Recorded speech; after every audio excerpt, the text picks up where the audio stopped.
Welcome to our channel. Today we how to withdraw from Society6 payouts to US Bank, detailed guide step by step clearly. To withdraw your earnings from Society6 payouts to your US Bank account, first, log in to your Society6 account. Once logged in, navigate to the Account Settings section. In the Account Settings menu, look for the Payouts option. Click on the Payouts tab to access your payment information. Next, ensure that you have reached the payout threshold.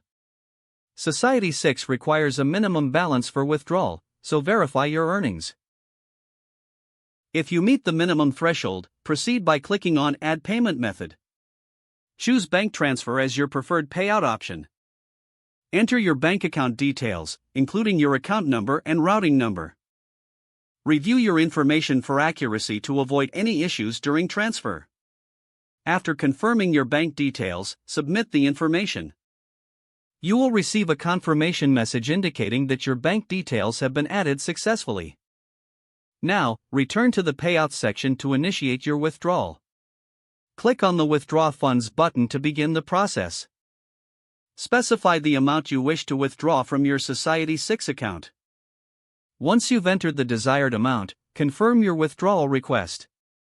You will receive a notification regarding the status of your withdrawal. Typically, it may take several business days for the funds to reflect in your bank account. Keep an eye on your bank account to monitor the deposit. Make sure to check your email for any updates or confirmations from Society6. That's it.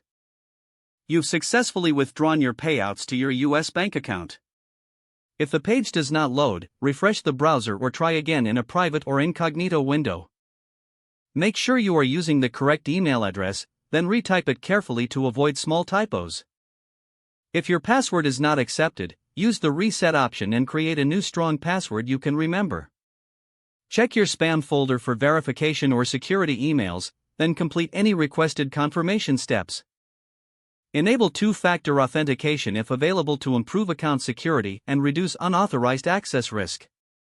After signing in, review your profile details so your contact information and settings are accurate and current. If you see an error message, note it down and try again after restarting your device and internet connection. Don't forget to like this video and subscribe to our channel for more step-by-step tech guides.